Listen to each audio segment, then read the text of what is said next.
Hello, good afternoon, and welcome back, or welcome to the second session of this webinar the webinar about innovation, training, and entrepreneurship, driving food system, and sustainability, the cooperation between the AskFood and the SDGs Lab project.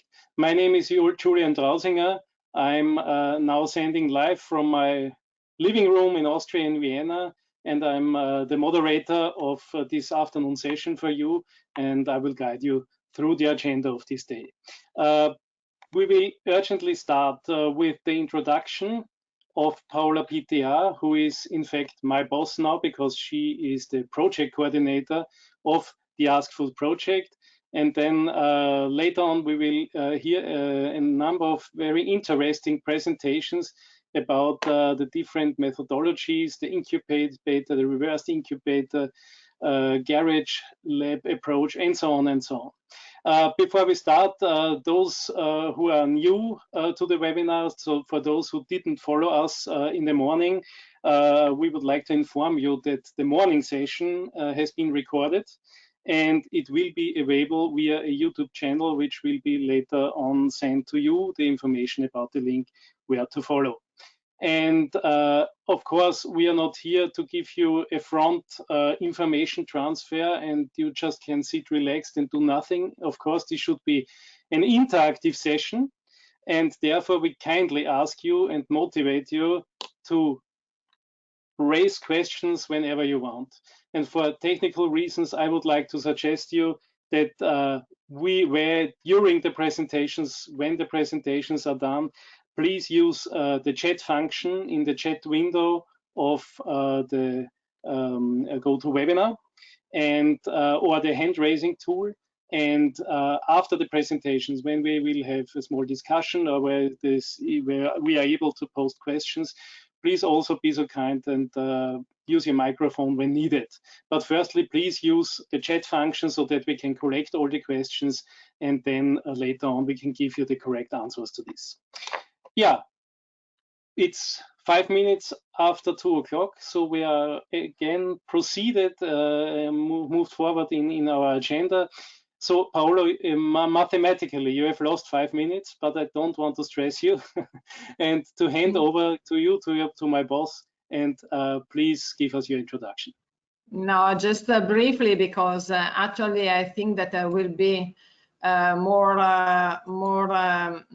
I don't have any slide prepared because I think that it's more interesting that we discuss and we listen the training methodologies we are dealing with in this framework. Actually, when we started the AskFood project, but is on the same level, the SDGs Lab project,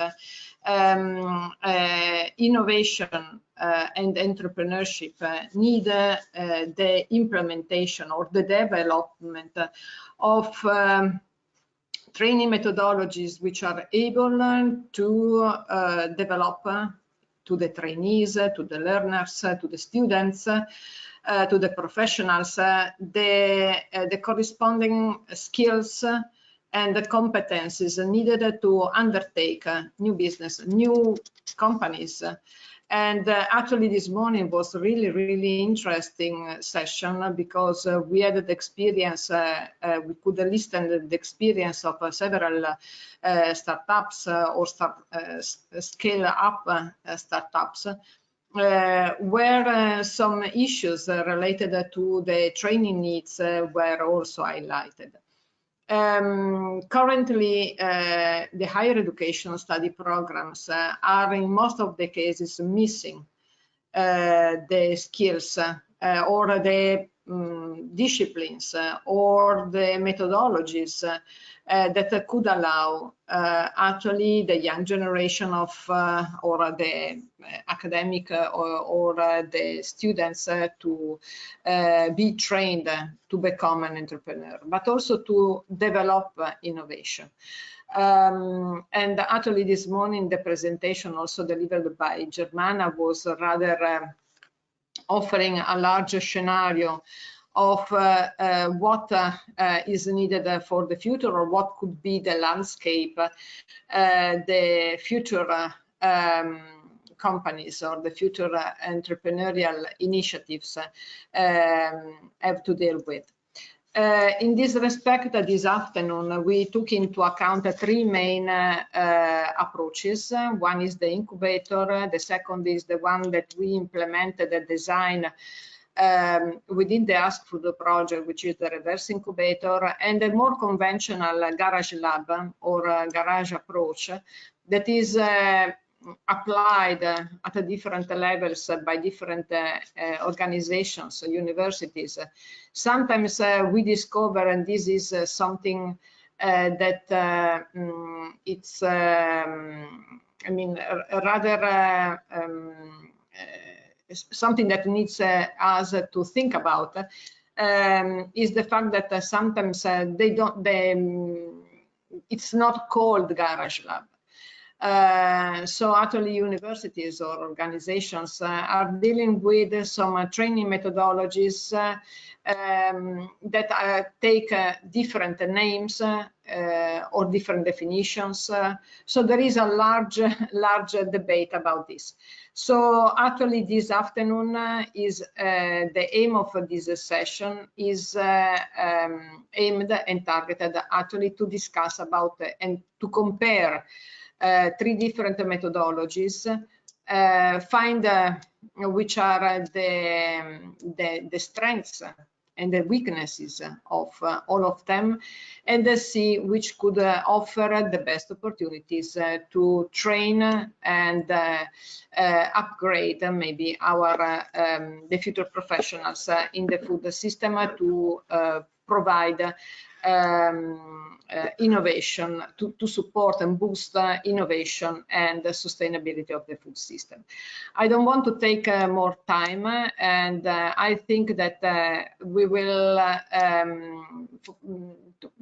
listen the presentation of this afternoon, and I really hope that among the participants there are teachers or colleagues that are willing also to maybe do questions, but also willing to share experiences that could be relevant for us.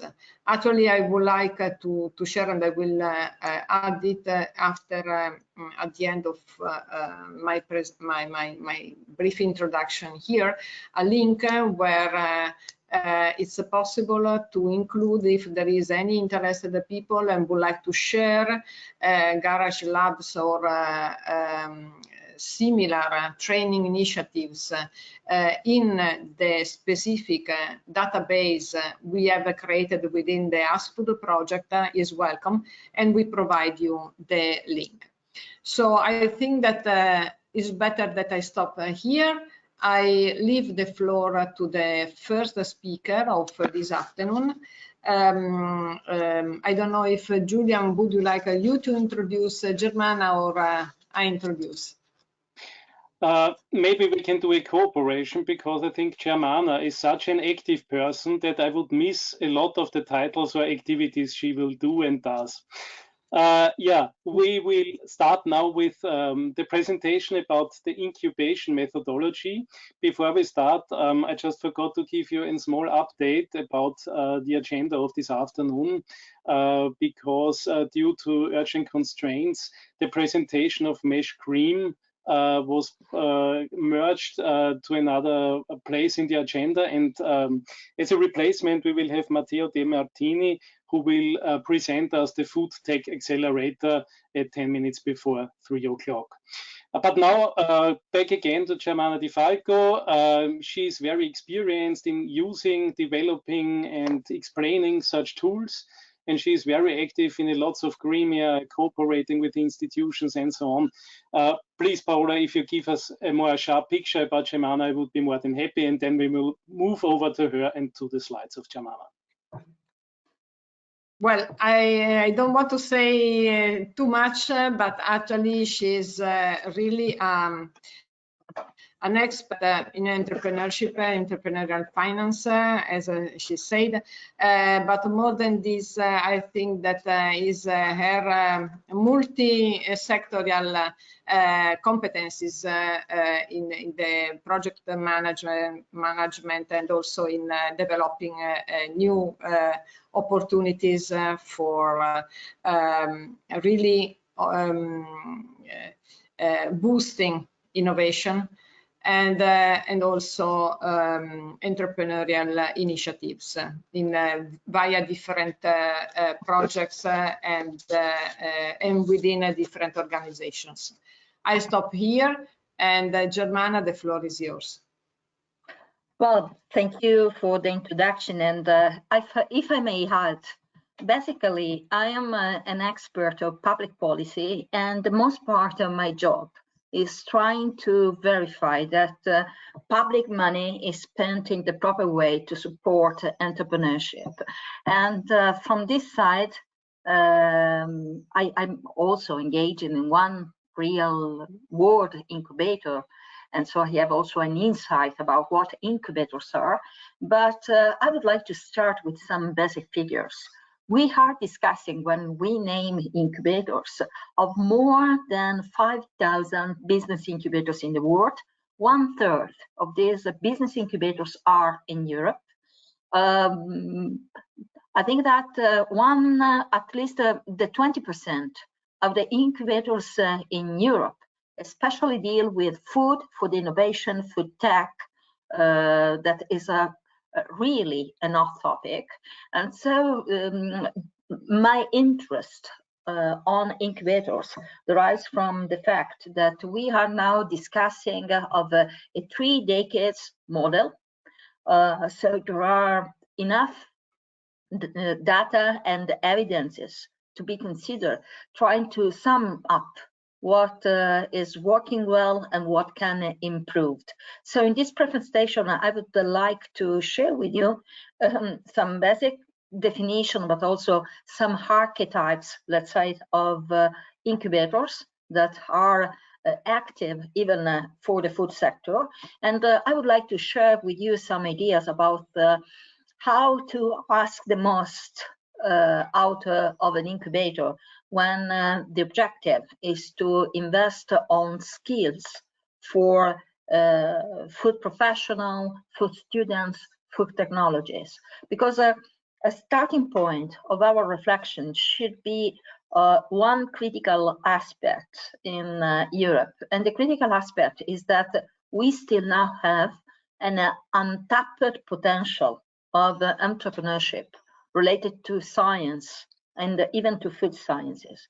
In this sense, incubators are one of the opportunity to manage a business incubation process. So I would like also to start from some basic definition, if possible. We need, as people interested in sustainable growth, we need for sure a business incubation environment. This is to say that we need several actors, integrated ecosystems, investing on how to pave the way to nurture business ideas, talents, innovators, to transform all this potential in solid and long-lasting enterprises. But within this business incubation environment, we can manage the business incubation process. That is to say, all the activities that can reinforce the skills to create startup companies, to upskill the talents in order to make them able to manage marketing, finance, organization, operation, and all the stuff that is needed when ideas have to turn into businesses. And business incubation process can be managed in several ways. All these modes have in common the fact that we want to create startup, and possible we want to establish them and accelerate their growth and success, not in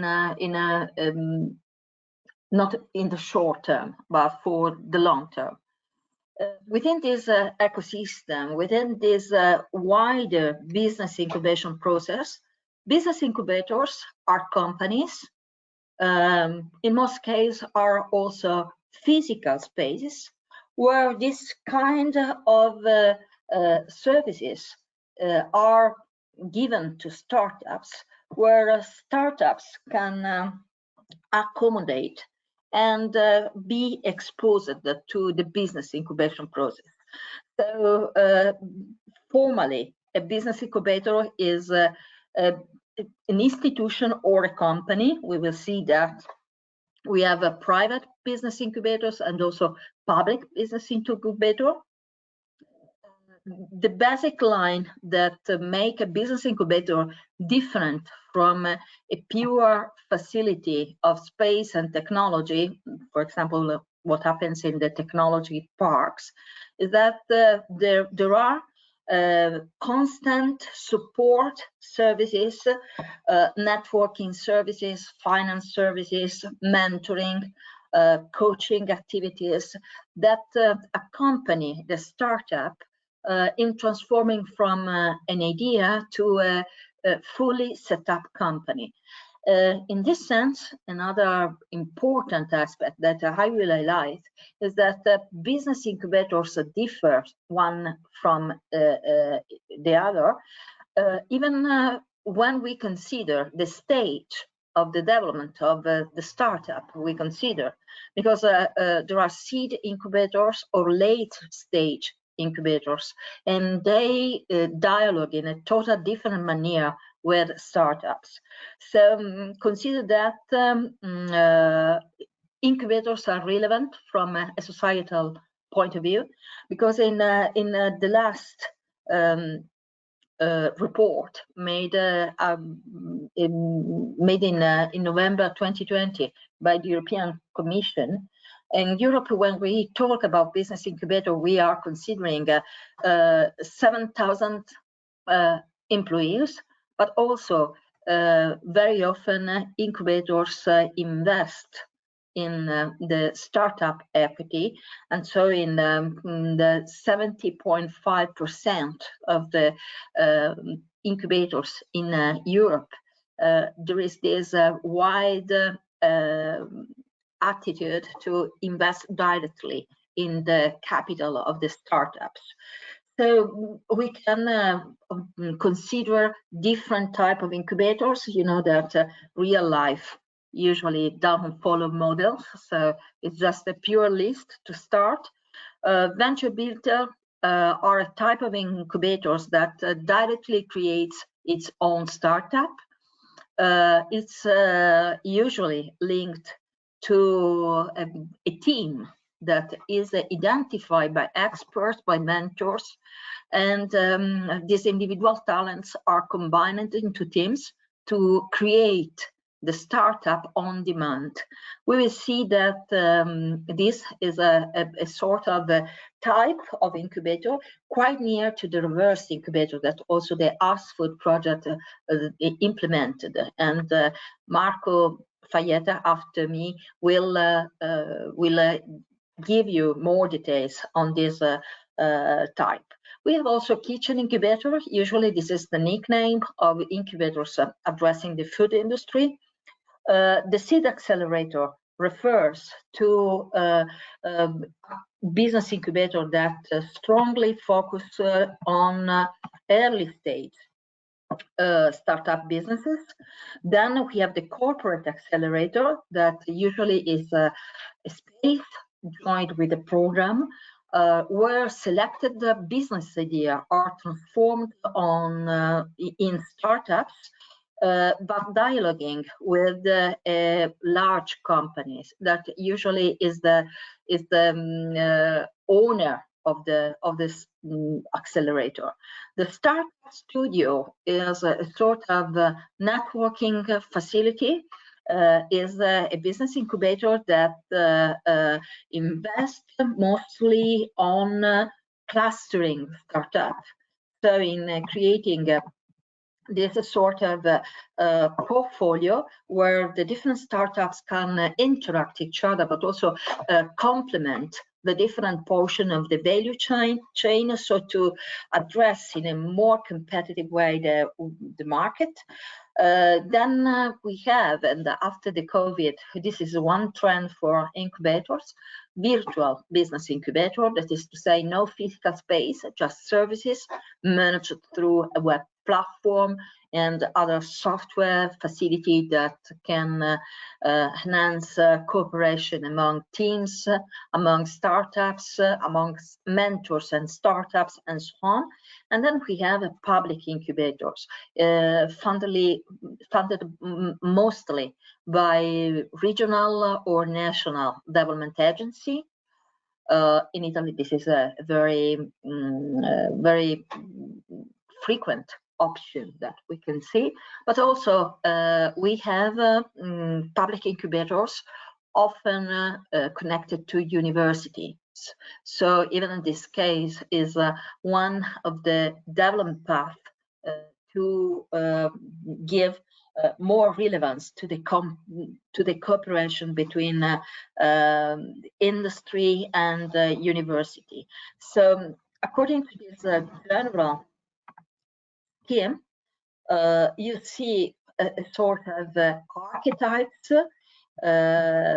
So mostly we have not-for-profit, so publicly owned accelerator or business incubators, and for-profit that can be independent, commercial, or company internal, so corporate-based for creating corporate startups, and virtual incubators.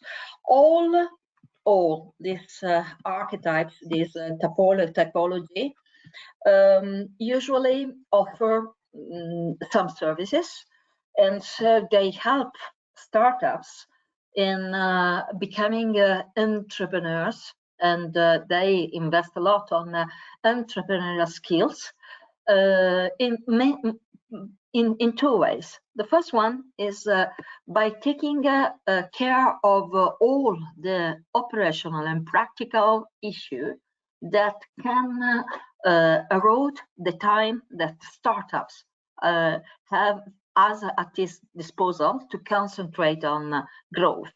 And in this sense, business incubators offer infrastructures, manufacturing facility, financial advisory, but also they manage all the stuff related to intellectual property and patent management. They offer networking, but also initial financial support. But, and this is the key connection point with the topic of today, incubators are now a place where disruptive training schemes are generated and applied. So starting from some not so new methodology, Agile or Scrum or Unconference. So usually the business incubators invest a lot on training, but is mostly unconventional training, not formal training. And so they are also a nice place where to scout innovative ideas to refresh the training offers, also by investing on cooperation with universities. So practically, almost every incubator has its own internal training agency. The most part of the incubators are renowned and certified as training agencies, so they can also apply for ESF funds and the public funds to invest on entrepreneurial training, in this sense with no fee for startups. But for sure they invest on a lot on upskilling, reskilling, and mostly with non-traditional, unconventional training approach. What is happening after the COVID? Honestly speaking, out of the 5,000 business incubators active in Europe, as it emerged from the last report of the European Commission, At least 1/3 of these business incubators was funded by real estate companies, because one of the big bubble in the business was the idea to identify business incubators as enriched co-working space. In this sense, the COVID introduces a shock in the incubator ecosystem and in the business model of some incubators, mainly based on rentals and rental cost, and identify new path. Even in the sense, for this aspect, it's not something totally new, but it is something that now emerged as the most powerful way of being part of this business. The first big modification introduced by the COVID is that now incubators will survive only if they are concretely and practically able to give personalized support. Each startup is by definition different from another one, so generalized and big numbers oriented services are not so on the top for the demands in the post-COVID era. And many incubators are investing on personalizing training, personalized mentoring, even with some interesting application of machine learning, artificial intelligence. So this is a sort of new age toolkits that in the post-COVID era will become more and more common. Then virtual mentoring, virtual incubation will become a sort of a pillar in the incubation ecosystem. Many startups learned in the period and in the lockdown period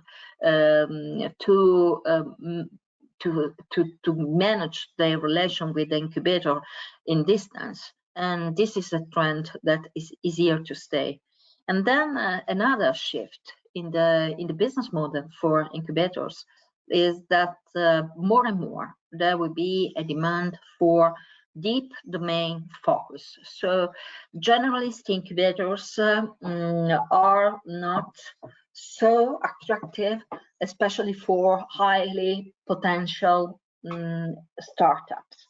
And so in this sense, incubators have to invest and will invest in redefine and refocusing their business model, even by investing in a different relationship with competency hubs in the domain.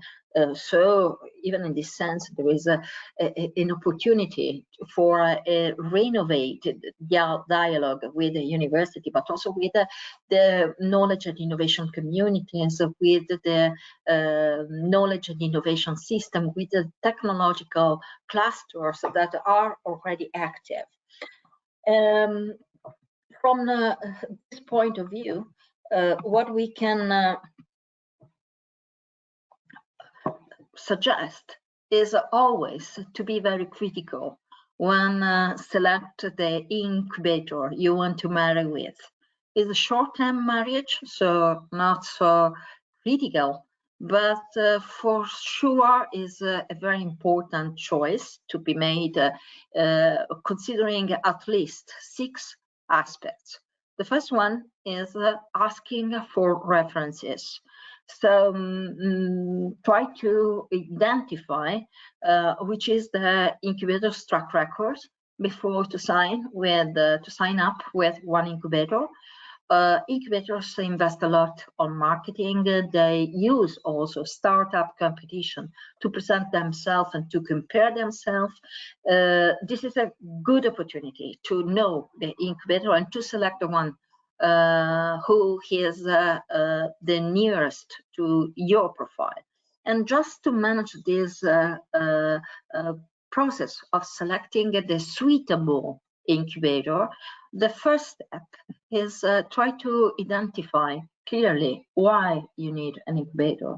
So which are the missing links, which are the missing skills, which are the gaps, which are the areas of activity that you cannot provide by yourself or with your competencies. And after this profiling of your and assessing of your needs, you can identify the type of incubators you have to dialogue with. And in this sense, never underestimate that incubators are institutional companies with their own objectives. And so always the winning philosophy is to have a win-win strategy. So look for those incubators you share similar objectives with, because you have to become partners for a while. Don't jump in at first. Before joining an incubator, often always consider that they give you some test period that you can experiment and participate to open days. Do not overcommit by the very beginning. Try to accept input for the incubator, but never lose the concentration about the fact that you are the leader of your company, and so you can select the best partner for the development of your future or present company. Consider, and this is the 5 tips, that incubators are segmented. The market of incubators is segmented by sector, but also by startup stage in the life cycle. So do not underestimate this aspect, because the type of services, the portfolio of services is articulated in a very different way according to the early stage or the late stage incubators. For example, early stage incubators invest more on training, on fixing up the business model, on helping you to refine your feasibility study, how to approach the market. For the last stage incubator, the idea is how to manage the exit in the most effective way. So finance is one of the hot topics, and also the matchmaking with potential investor. And always consider that incubators, private but also public incubators, usually ask for fees. So be aware of the freemium mode. So apparently it's free or low cost, but then you will discover that there are hidden fees. So usually you know that you have to sign an incubation contract when you enter an incubation program. Even in this case, be extremely careful in reading the hidden and then the small text clauses.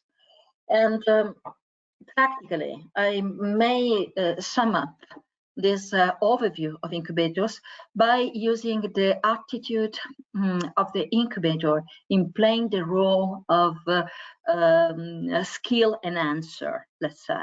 And if you consider how much an incubator is willing to invest on skills, maybe we can identify 4 different types of incubators. The first one is mostly linked to universities, to MBA programs. They have a very often cooperation agreement with the most well-renowned MBA programs. And this is the teacher mode. And this is the teacher type. It is that the incubators are schools for startups. And so they used to invest a lot on training, but also to create parties or networking events. And in this aspect, the approach is that usually they tend to select high profile startups with high potential because they want to nurture this learning environment among the incubator startups. Just one example to make you aware of this type of incubators is UI Combinator. The second type is the agent. The agent usually create clusters of startups, organize startups in order to have new products for customers, and intermediate the selling of the products or services generated by startups. Usually in this business model, the incubators gets fees from the startups for the services and the contracts, but also from the buyers. So in this sense, a way to identify this type of startups is verify how much they invest in marketing, in market research, in consultancy, because this part of the services is absolutely prevalent in respect of pure training. So the idea is that the agent incubators, have to keep a good relationship with the buyers, and in this sense they operate also as a guarantee for the quality of services and businesses that will be provided by the startups, which is the opportunity for the startups that in this way, by being incubated by an agent incubator, they enter in contact with the potential customers that are too big for them. So it's a sort of acceleration of the capability of the startups to create revenues in the short term. The third type is the merchants. So a merchant usually want a product and sell a product. After he has sold this type of product, they start selecting people, individuals. They organize teams and help these teams in generate the businesses for the startups that can provide the customer with the goods, with the product he is looking for. So we will see an example in a short video in a while for this type of incubators. And then we have the builders. The builders are venture capitalists. They usually create startups based on their ideas, and then entering also in the management. They pool business ideas with their own network and generating internal teams to launch a startup. Just a very small story because time is passing by. Mush Cream is a startup that was incubated by one agent incubator. So they started with a very basic idea, personalized rolled mash ice cream, where you can select by yourself the ingredients, and then this cold platform, this cold plate, transformed the fresh milk and personalized ingredient in rolled up ice cream. But what was the intervention of the incubator? They inspired this startup to switch from the original idea to a more complex idea based on a willing to buy a product by an external customer. And so the idea was to create the Nespresso of the ice cream. And in order to have this Nespresso type business model, they helped the startup to consolidate their image. They organized also a crowdfunding campaign to fix the business model, but practically they moved from this street food experience in a more articulated business model, where the first one was the mesh cream in home plate. You see it in a rendering, but they also created shop in shop. This was the original idea. They switched to this one, and they also opened up a franchising stores in Italy. What I want to just to highlight that in the final fixing of the idea, fast food as a new project was involved in the process, just to redefine some skills and to focus in a better way, grant profiling skills, but also marketing skills through the reverse incubator. I think that I have no time anymore to show you 2 videos, but I will leave the link in the chat. The first one is a corporate incubator, multi-company corporate incubator that was recently launched in Italy by connecting Granarolo, Jellify, and other big food companies. They created this sort of merchant incubator. You will have the link to the video to the website in the chat. And then I want also to complete this presentation to send the message to connect and never underestimate the big European networks that are investing on sound business incubation process for the food sector. The best example is the EIT Food Accelerator Network, and also in this case, I will leave you the link in the chat. So thank you for your attention. And yeah, mille grazie. Thank you, Germana, for your deep insight and the presentation of these different types and methodologies of incubator types. Yeah, I have one question for you, and this is also once again the invitation to all our participants of the meeting. Please use the chat window if you want any question of yours to be answered. You presented these different types, incubator types. My big question which came up to my mind is, if I am a startup, who decides which incubator suits best for me? Or is there a need for any preceding institution who gives consultancy about what to choose? Or is your 6 steps checklist the way to come to a conclusion? How would you define this, or how would you see this? Is the 6 steps, is the 6 steps, is the 6 steps path that gives you the answer, because there is no one size fits all approach. That's why my personal suggestion is use the list, so the 6 criteria, and start frequenting and applying for startup competition, because there is the place where a lot of incubators and accelerators will be present. So you can also identify by yourself the different offers and the different service portfolio that they can profile.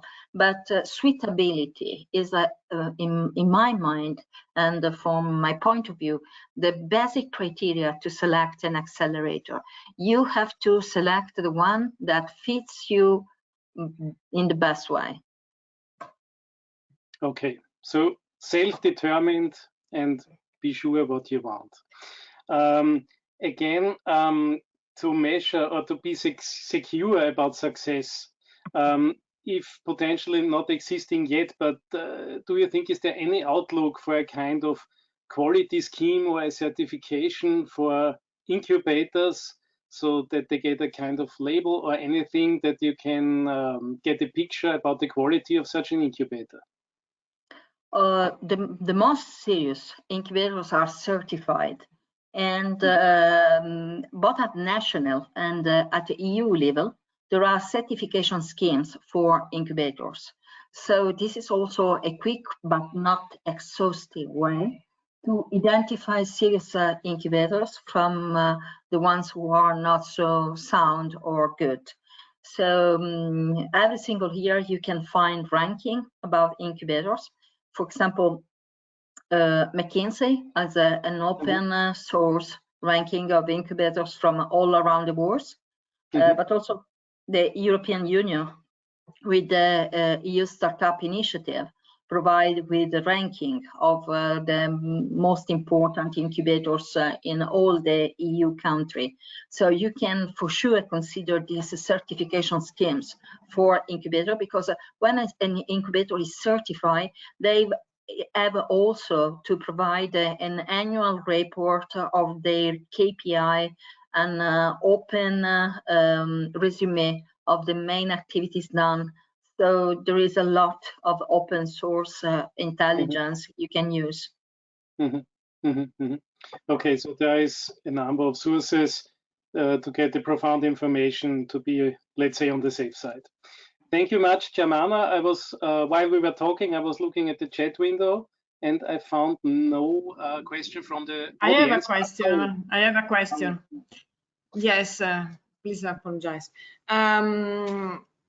As we are dealing, I mean, the incubator does, in general, I think it has not a sector-specific approach. I mean, in general, they incubate any kind of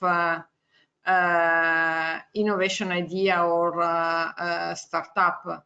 I wonder if there is a specific approach also in terms of training based on your experience that is addressed to deal with sector-specific aspects.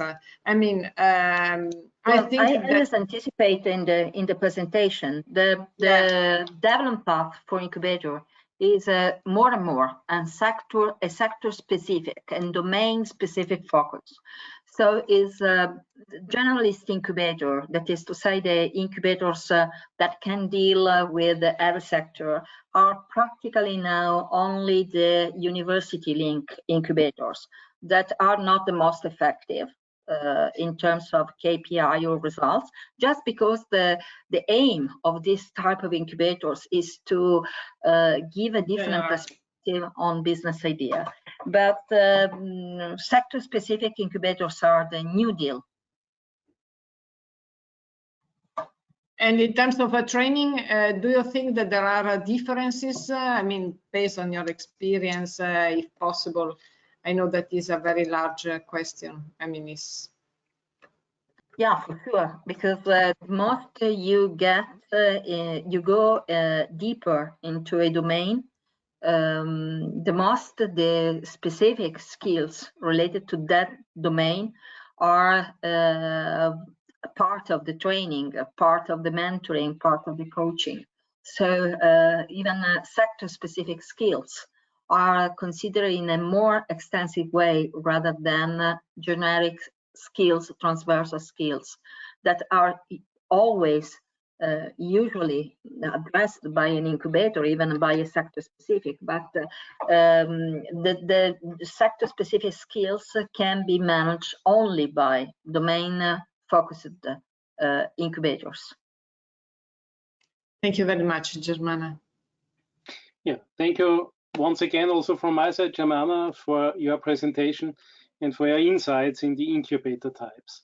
We would now like to switch to another type or another methodology, the reversed incubation.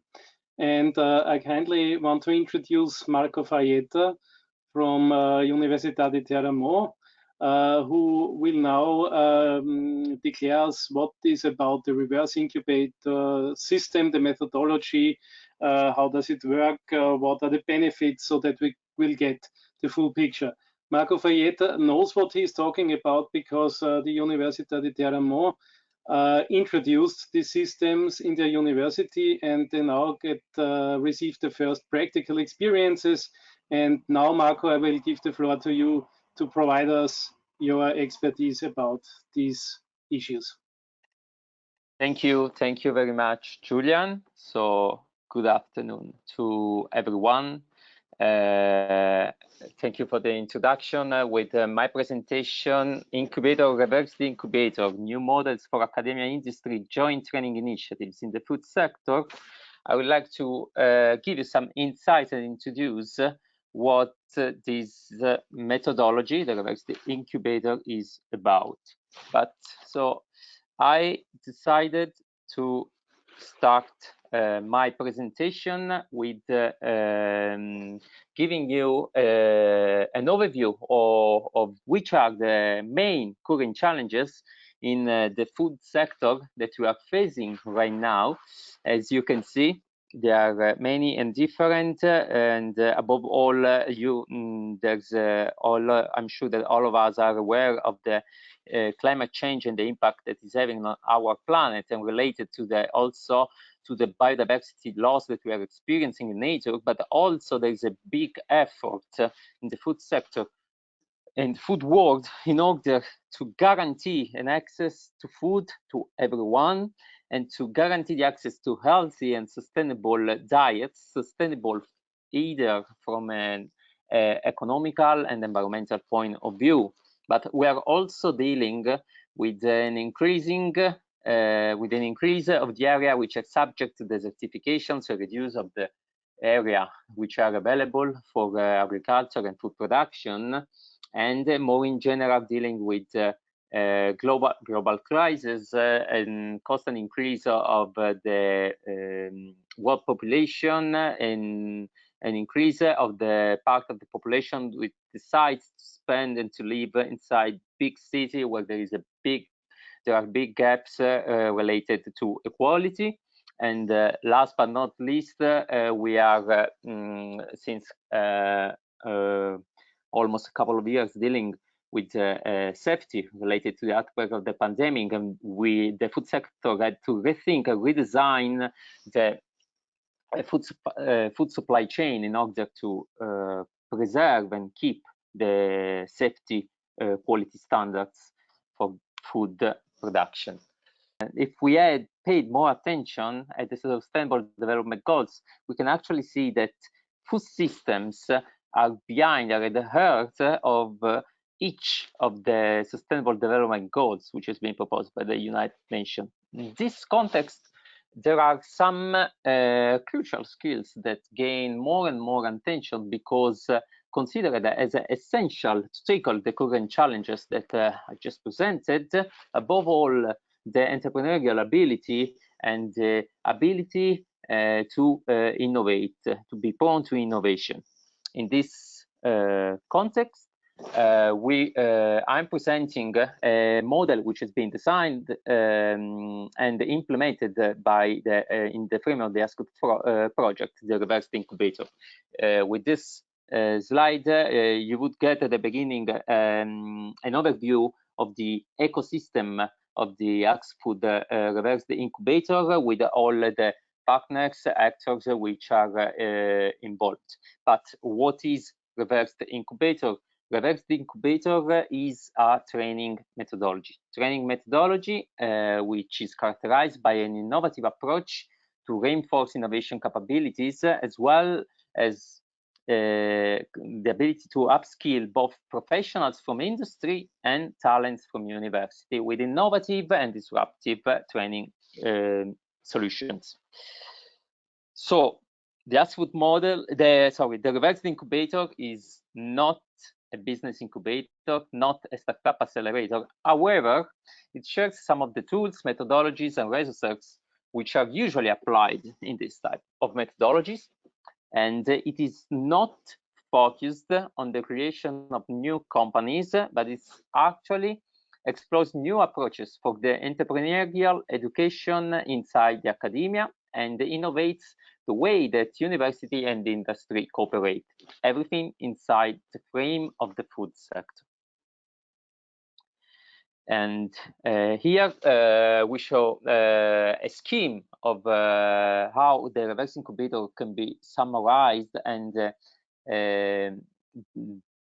the process actually of the reverse incubator can be summarized because it can be described as a process divided in different steps, which are listed on the right of the screen: starting step, team up, and innovation lab, and final step. And I want to switch quickly to the first step, to start presenting and showing you how the things evolve inside this methodology. So first of all, we have to identify the actors. One of the main actors of this methodology are companies, which are engaged usually by the organizers through dedicated calls or even unconventional tools, such as a conference. What's in a conference? A conference is an informal environment that creates space for peer-to-peer learning, collaboration, and creativity. Usually, participants in this type of conference, they are invited, but they have no idea what is the subject, the topic of discussion, and this type of approach is useful in order to obtain an unpredictable or unusual interaction. And here we show some pictures from a conference that we planned when we launched the first pilot edition of the reverse incubator.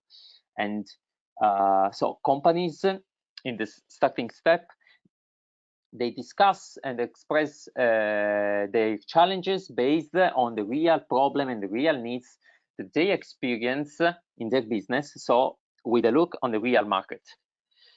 And on the other side, I will switch this one because otherwise you are not able to see. On the other side, the other actors are talents and mentors. Talents usually are students, doctoral students, startups, which are engaged in the reverse incubator as an individual or can be organized as teams and via dedicated calls. And they have to present themselves, to describe themselves in order to highlight strengths and weaknesses, and also their motivation, their ambition, and why they want to join in this methodology. They can present themselves with video or other tools, like we developed this talent team card, where each talent briefly summarize which are their motivation and what they are more prone to study and to work on. And in the middle between talents and the companies, we have mentors. Mentors that usually they are selected based on the type of challenges, tasks, type of company, and teams as well. What they actually do is they have a role of facilitator, coaching, supporter, and obviously mentoring the teams, supporting the talent teams in the path of the definition of solution for the challenges that companies present. So at this point, we have actors, we have companies from one side, mentors and talents in the other, and they match together through the challenge that the companies proposed, and the talents engaged and try to figure it out. So in this team up, we are at the, let's say, second phase of the methodology, the team up step. And basically at this point, we match the most suitable mentors, talents with the companies based on the challenge that the company proposed.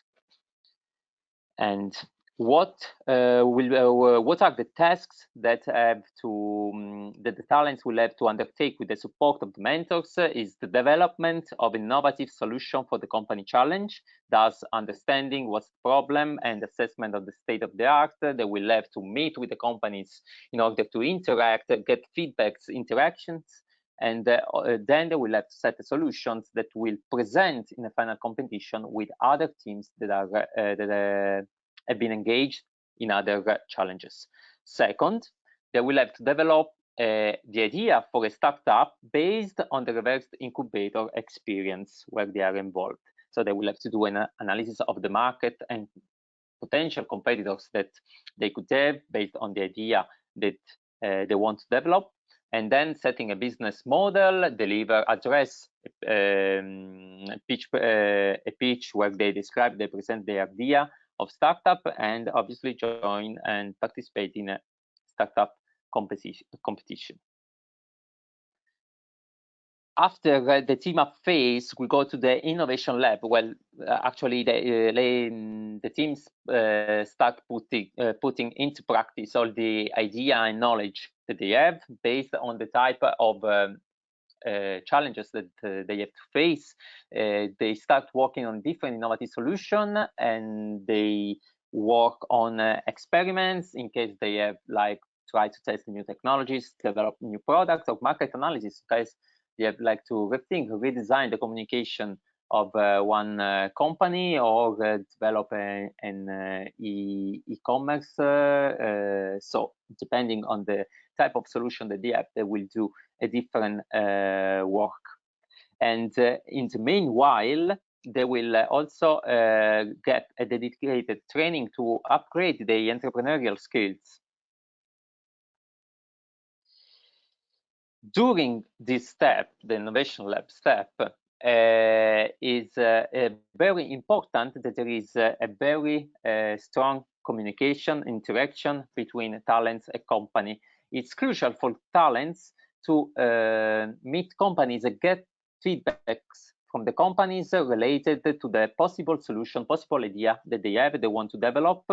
And it is very important for them to get an opinion, discuss and share the idea and opinions with people that are already in the market. They already play a role in the market. They have business in a real market, so they can actually have a point of view which is obviously affected by a real experience. It is something that usually they lack. And then we come to the final step, where the different teams of talents, they in a final event where all the companies, mentors, and the other actors like representatives from academia as well as companies take part, and all the teams present their solution, their innovative solution, and based on the challenge that they had in an active and dialogic environment in presence of all the partners and actors. The final event can be organized as a pitch presentation and a conference, or whatever it is considered the optimum way to have this final event. And before concluding, just let's summarize a little bit. What are if from one side it is very clear, it could be very clear what are the big advantages for all the young talents that join this methodology. What could be the benefits for the companies? We try here to summarize and highlight some of them, like take part in a flexible process where we have a sustainable and a very reduced investment, and also there is for all the ideas that are presented and developed, there is usually a reduced setup time compared with the ordinary R&D times and innovation that usually we have in companies. But I think that above all is important that they have a contamination and stimulation that comes from the interaction with partners and actors all across the platform. So not only the talents, but also the mentors, other players from the academia as well.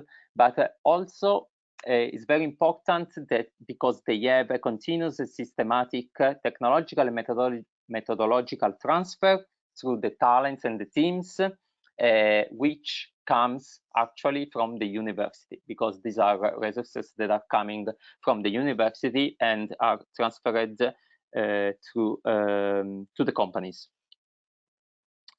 Then, at the very end of all of this process, if the interest of the talent team, companies, they match together, we can apply approaches such as traditional, let's say more traditional approaches such as acceleration or incubation can be used to better implement and develop the innovative solution and idea of the different teams. Just to briefly present what we did so far, we had the first pilot edition of the reverse incubator in 2019, 2020, and we are in Italy, and we are replicating it now. This is currently ongoing, second edition, 2021 in Italy, but we had also edition of the reverse incubator in the Netherlands or in Croatia in between 2020 and 2021. We had a huge number of positive feedbacks, either from all the partners and actors which have been involved. And with this, it's all from my side. I thank you for your attention, and I'm sorry for the problem with presentation. But if you have any question, they are more than welcome. Thank you very much, Marco, for your introduction of the reversed incubator methodology. I wonder if it was very easy to carry out this project with the students, or did you need some time for a comprehensive training for the students in advance so that they were able to follow this procedure? Or is this so easy that you can just pick up a few students, give them 5 minutes instructions, and then it works?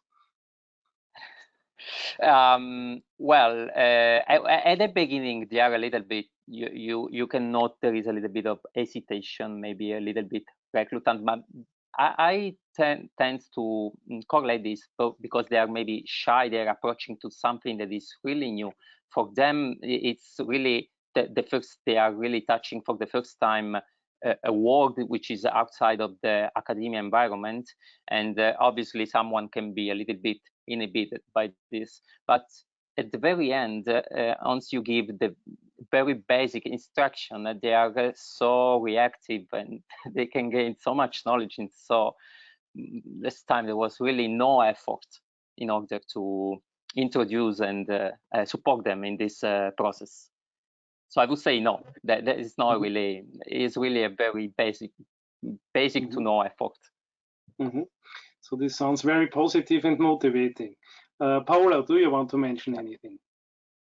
No, just to add to what Marco was saying, because I have the full overview.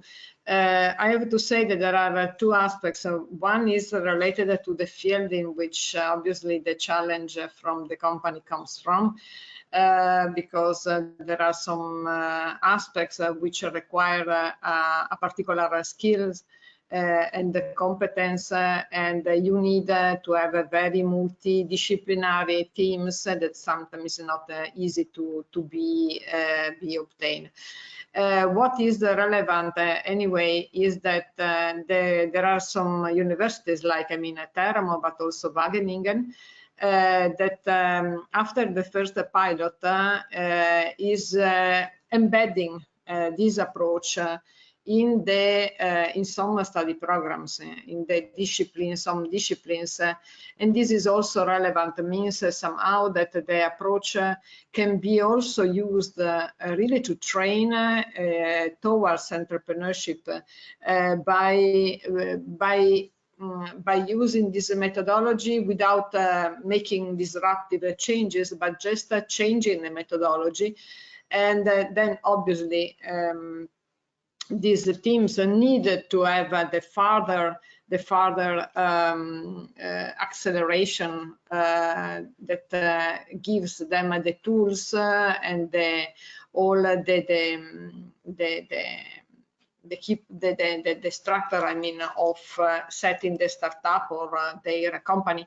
But nevertheless, this is a really good opportunity because the participants until now have reacted very, very well. So I think that Marco, that is for the second year, is tutor of different groups. I think it can say something about this. Yeah, absolutely. As Paola was saying, it's crucial at the beginning where you have to match the right teams with the right, let's say, strengths related to companies and the challenges that they are proposing. But if you get the right match, actually, then it is very easy And also the very, as I was saying during the presentation, it can be in our, we can imagine is very clear what is the big advantages for the talents, the young talents. So they are experiencing in a completely different world that they usually only heard about, but they never experienced it the first time. But we do not have to underestimate what's the experience for the company. We had a very, very positive feedbacks for companies that actually they were not considering this just as like a support of a process of something that will be useful for these young students somehow in their career, but actually we have relevant progress that also companies did in their R&D, let's say, sector, with the testing of new technologies, of new ingredients that they do not even thought about, or even they just said, we do not have time for that. And we were actually that little spark that can trigger and give them the opportunity to test and to face with new realities and new opportunities that they were just not considering. So it's really a plus for both sides of the of the project, yeah, of the ecosystem. So a very positive resume, and also students better prepared for the life after university. Thank you very much, Marco Fajeta, for your insights on the reverse incubation scheme.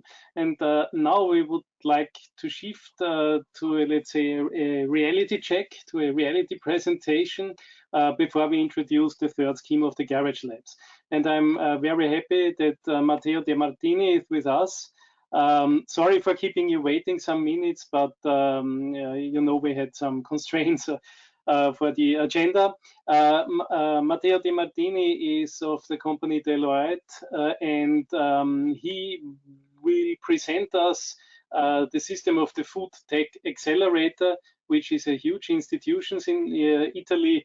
The system is, let's say, very easily explained that well-known Italian companies with a reputation are merged with startups or student ideas. And well, I do not want to say much more because you will present it in detail.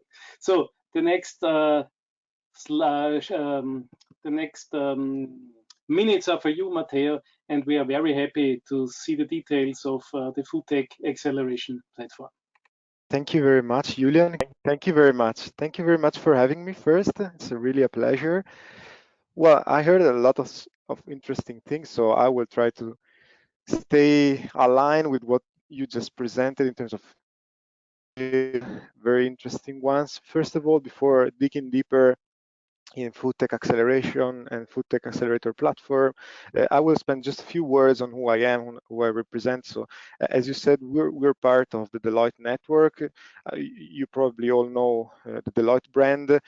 Maybe you don't know the fact that there's a startup inside the giant, which is called Officina Innovazione.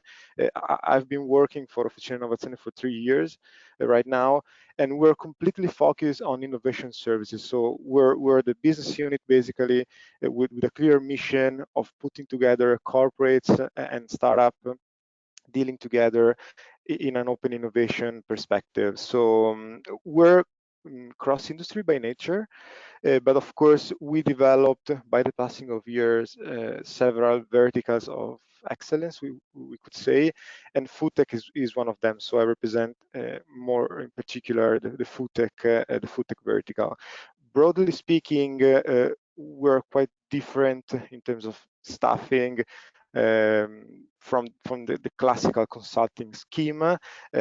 As by nature, we wanted to build an heterogeneous team, bringing to innovation projects different backgrounds and experience. So we have PhD, we have people coming from the finance part, from the consulting, and also from the innovation, design, and so on.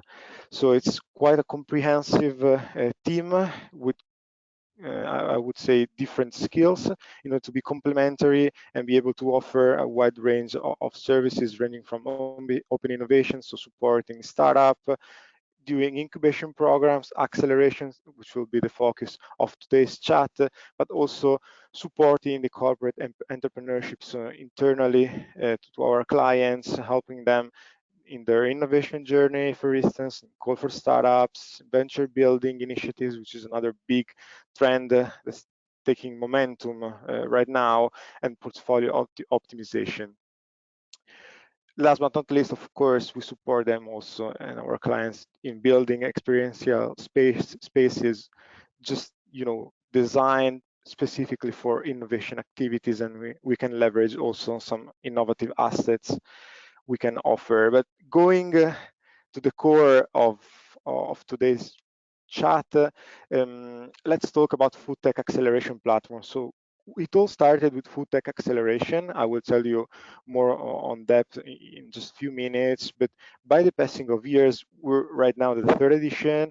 We've developed a sort of platform, so it's a big platform in which we can modulate our services and the activities we're used to do, considering the different needs of both startups and corporates. So of course, the most representative one is the innovation pilot. So we're used to focus on the execution of concrete innovation pilot done together by corporates and startup. But on top of that, we realized that also some sort of M&A and startup valuation always, in this relationship between corporate and startup was needed. So we added up also the startup valuation part, so the more financial part. As I told you before, we've been working a lot also on new ventures and corporate spin-off, which is another trend. So we spoke a few minutes ago about building venture builders and so on. And this is just an example. I will tell you a little bit later on about new ventures and corporate scale up. And on top of that, we are used also to complete this sort of platform. We're used to support both corporates and startups in empowering them, so having a sort of tailored training sessions, but really hands-on. And of course, we act at the crossroad between startup, corporates, but also all the other players of this very particular ecosystem, the food tech one, very international, but highly connected. So we can leverage on our own ecosystem, both represented by the Deloitte network, but also by the specific food tech one, in order to build connection and make it happen. So how is food tech acceleration platform structured? Well, we decided to build a sort of modular offer, a sort of modular path, having two big clusters. The first one is the setup, and the second one is the implementation. As for the setup, we're used to start with the trend sensing, so also leveraging on our ecosystem, we're used to identify the main global trends in the agri-food sector, starting from the farm to the fork, in order to understand what's going on and try to always be at the edge of the innovation within agri-food tech. Once we've done this job, of course, we're able to understand, also based on the brief we get from our corporates, to understand and scout for the best startup at a global level, in order to create the match between these new ventures and the needs of the big corporates. Last but not least, of course, at the end of the scouting, we're also leveraging on our methodologies to select the best startups to build something concrete. And when I say something concrete, I refer to the innovation pilot. So again, Food Tech Accelerator is based on the industrial collaboration between corporates, leading corporates in Italy, just to mention a few: Amadori, Cereal Docs, Cheerfood, Epta, Peroni, Coprobi, Italia Zuccheri, and so on. So we bring these big corporates at the same table together with the most promising startup from all over the world.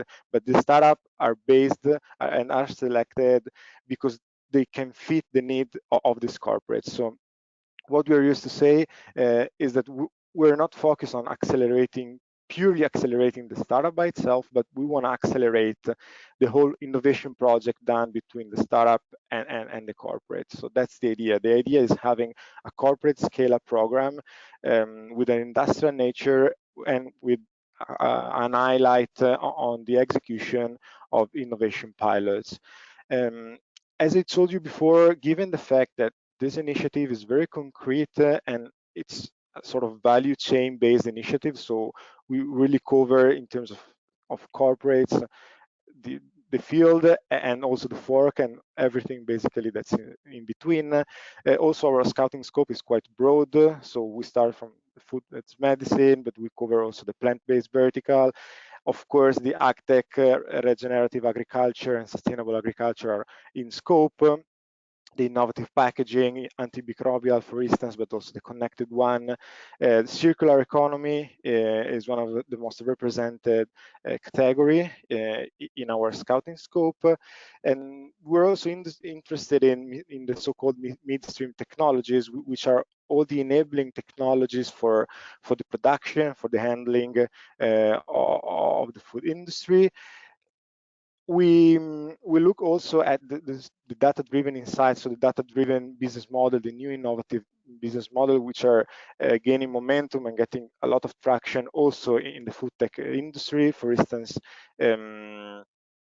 intelligent smart noses, but also related to building some intelligence on the end customer in order to predict the appreciation of the product, for instance. As for the last three trends, we cover also the automated commerce, so as a sort of evolution of the e-commerce, ghost kitchens, and so on, also empowered by the in-store and restaurant tech, so all the enabling technologies that can help out in running either a collective or a personal restoration business, and also the do-it-yourself, so all the solutions which are, let's say, auto-enabled by the end customer. As I told you before, it's a global initiative, while the focus at the moment is in Europe, but we'll look for a startup all over the world.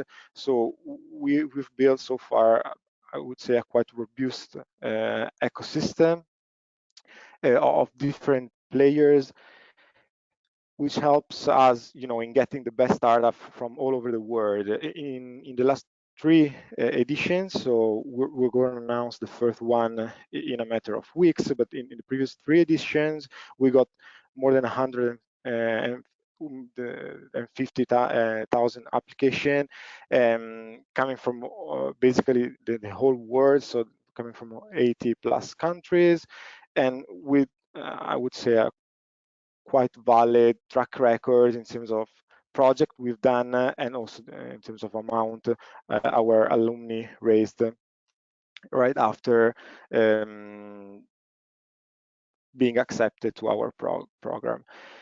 Just to give you an example on a sort of pilot we launched during the first edition of Food Tech Accelerator.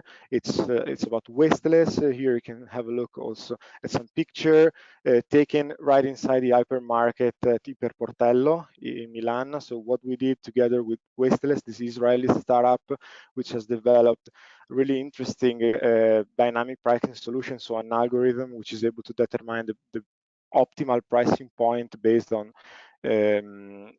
in-stock and in-stock quantities and expiration date of food in order to avoid food waste.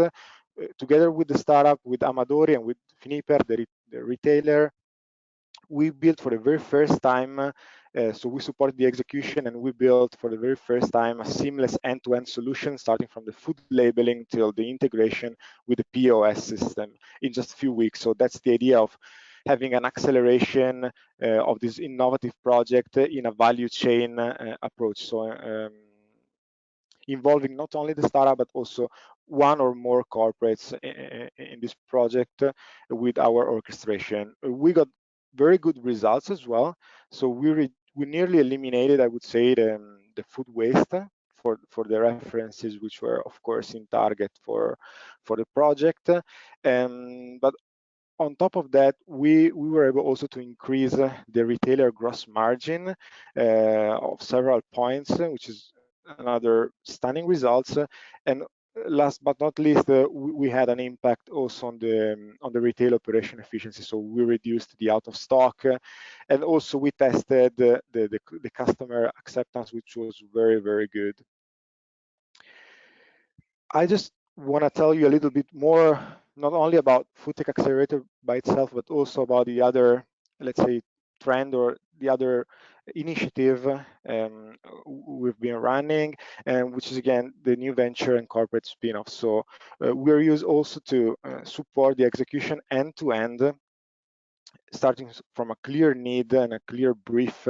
We support end-to-end again the design and the setup and the execution and the launch of new businesses. So here you can have a look at just one example related to the digital native restaurant. So we were challenged by a pure restaurant player, so a classical one, fully physical one, to switch and create a digital native brand, a digital native restaurant on Glovo. So what we did together with them is to completely reshape their business model, starting from the concept, so creating a brand new concept, leveraging on their regional identity, but also we tested in parallel the market.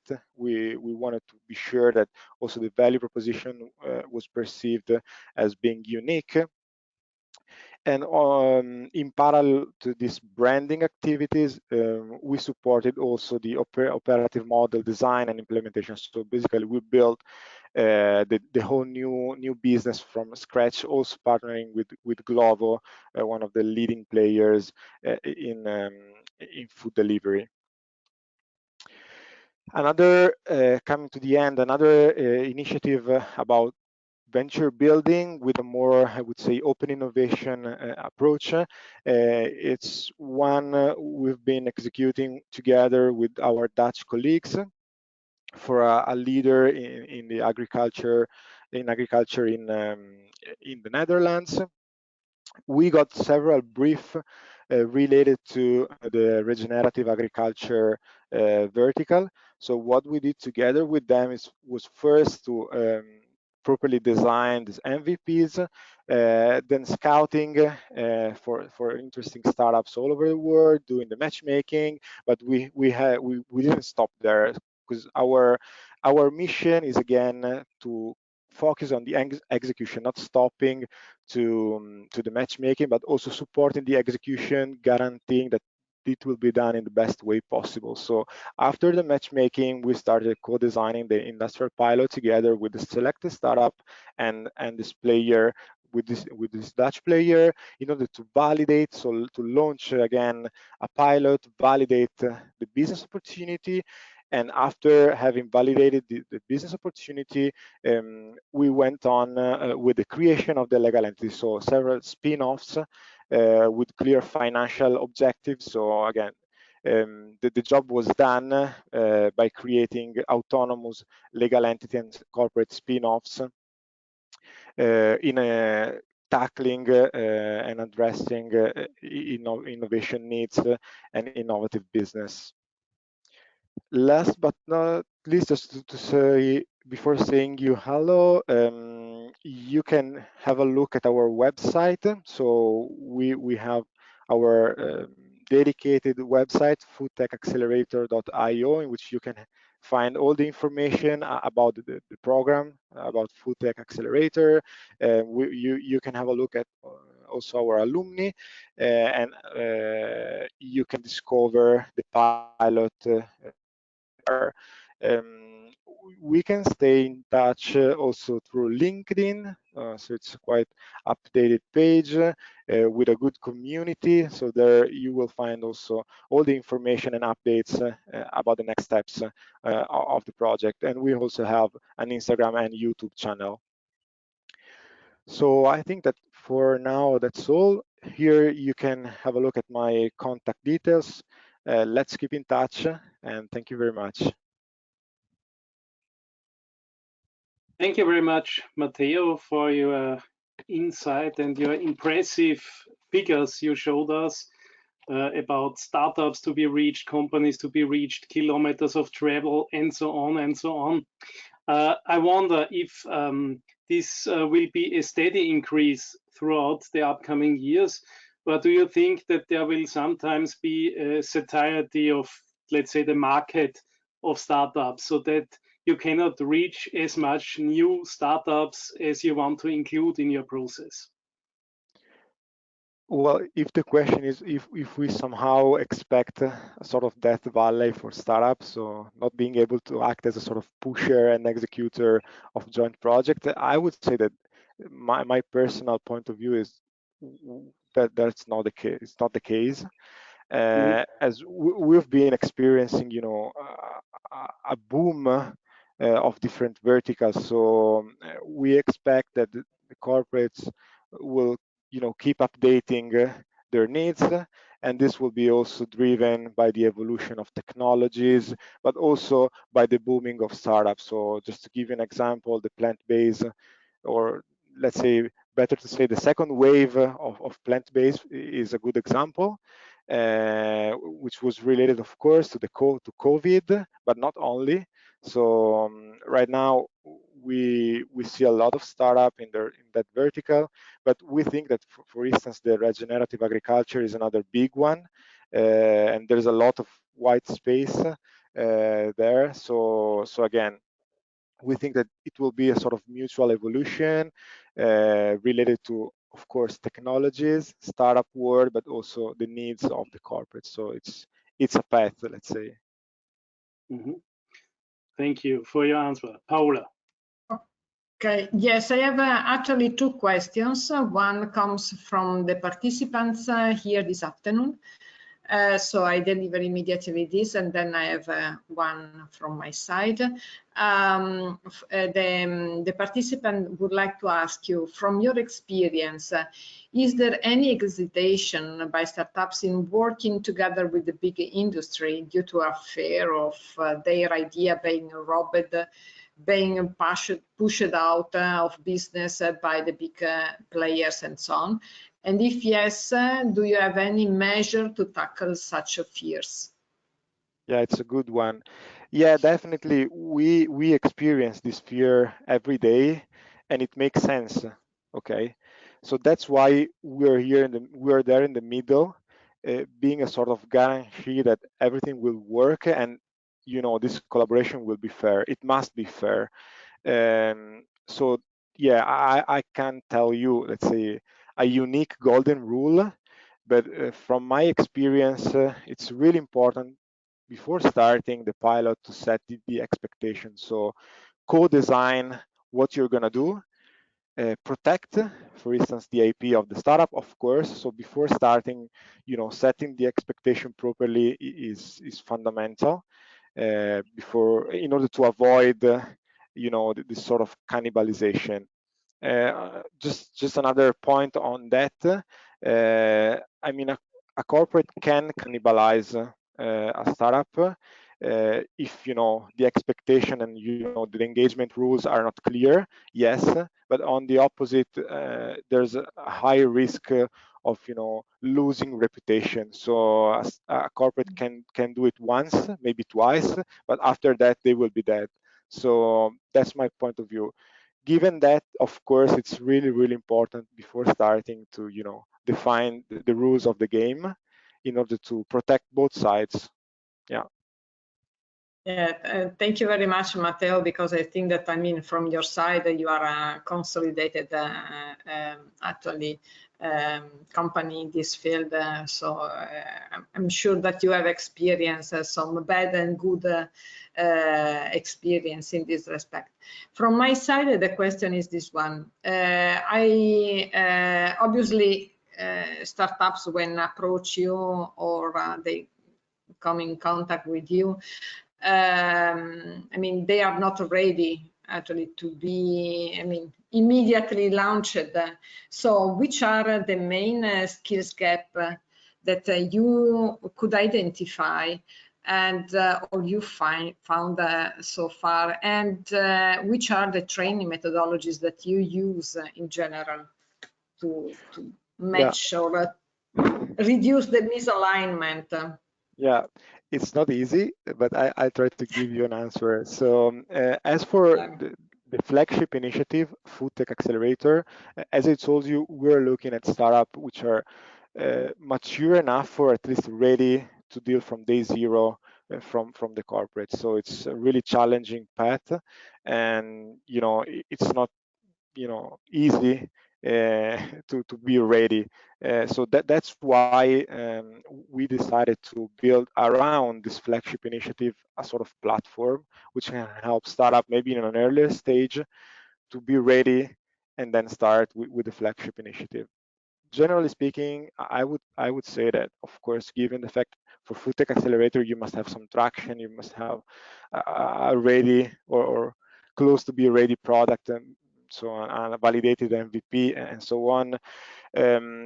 We were pretty sure of the fact that the team is the most important element to be considered.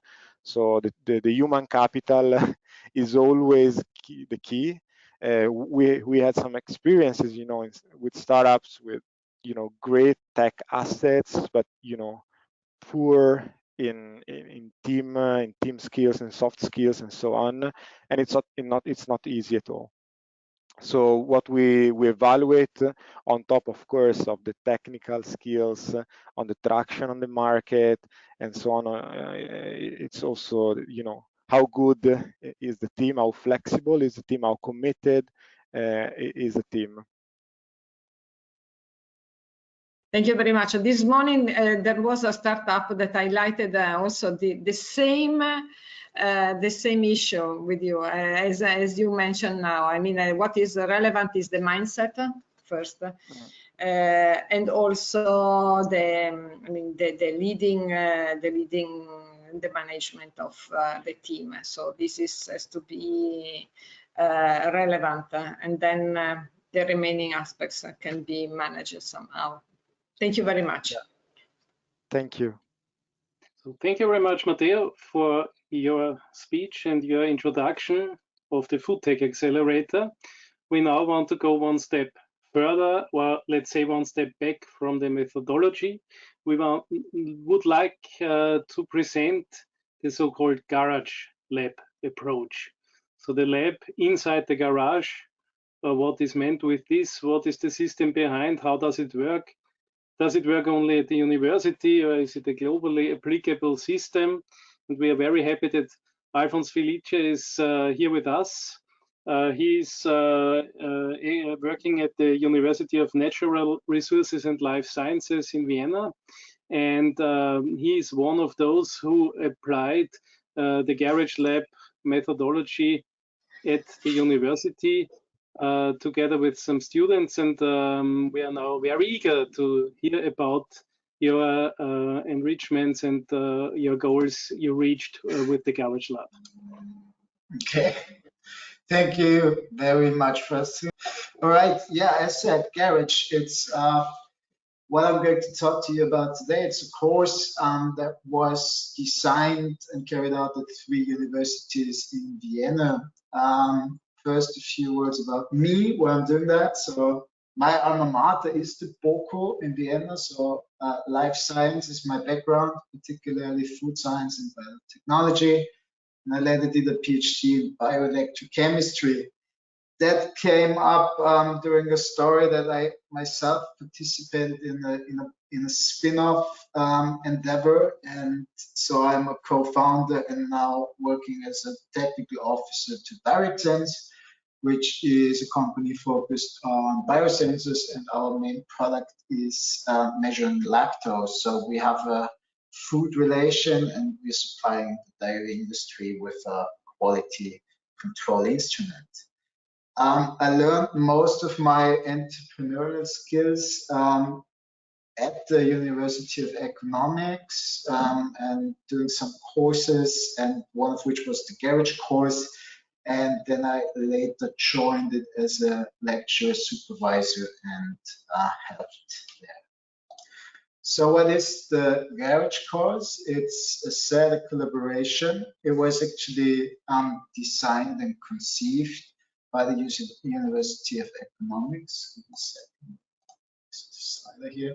So the University of Economics has a large institute of entrepreneurship and innovation. And there's a lot of know-how how to teach the students and use concepts and develop concepts. And they were very keen to get students from different universities into that system because they wanted to cross the boundary of disciplines.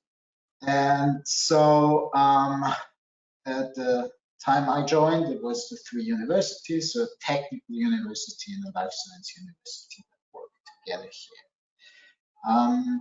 Let's have a look at the structure. It was designed to be the master level students with exceptions whenever there was a good motivation to do. And it was designed to reach for 1 semester. And it was a very tight schedule. And I'll walk you through what happened in the different steps. There was a kickoff at the beginning of the semester. Then quite early, there was something called the basement, which I will also show. Then there was a period of internal and external coaching, a very individual working time, and it ended up with a final pitch. So what happened in the individual phases is like the kickoff was about getting the students familiar with the basic content. It was University of Economics people already knew most of the concepts, so they were not so much the target, but it was the technical folks that were introduced to stuff like what is a business model, what is a business plan, so the very fundamentals. But it was all about entrepreneurial spirit. And so there were invited speakers, alumni of the course, or quite famous entrepreneurs in Vienna. And of course, it was about get to know each other. So there was a lot of interaction between the students. But kind of the motto of the whole course was that from the very first class on, I added the students, will be entrepreneurs. And entrepreneurs, as defined by kind of the major elements of Peter Drucker and Howard Stevenson, is defined or was defined in the course as a search for opportunity, but also pursuit of this opportunity without regards to resources currently controlled. So it was very much about just theory that if you structurally search for something, you can create companies, you can create any ventures, even if you are a bachelor student who had never ever touched a business handbook or is not familiar with the concepts. And so to give them some more background, of course, the kickoff teaching was really focused around how one can find ideas of opportunity identification. It was quite playful. You know, there's a lot of concepts that you can use, how to ideate, how to be creative. And they were also switched during the semester, so there always came new things in. Then there was evaluation parts. I'll get to that later, but like how would you be able to find out if something is useful? The same is true for the exploration part, so how can we get further? But one very final or important part was, well, the exploitation. So how we can present and how we can sell those ideas. So it's about the communication. Along this basic structure, we kind of gave the students a very simple, about 8 to 10 hours introduction into the whole stuff. And then in the basement phase, which was about only 2 weeks into the course, the focus was on the teams, because we had 3 universities. We had about 60 people in the course, and we wanted to make about teams of 5 people. And there was this basement, which was basically an idea fair, because everybody was able to bring ideas, either developed before the course or during the course, and exchange and advertise those ideas and collect the team. So we really focused on getting the team together as one of the first steps in this whole journey of funding a startup. And one thing I picked for today's presentation is that I personally thought most interesting, which was kind of overcoming the interdisciplinary barrier by confrontation with prejudice. And so we played that game, and it really was hilarious all the time. We said, okay, this is what one student of one university said about the other one. So it was things like slightly psychotic, and then we showed, okay, that's the student from one university talking about the other one.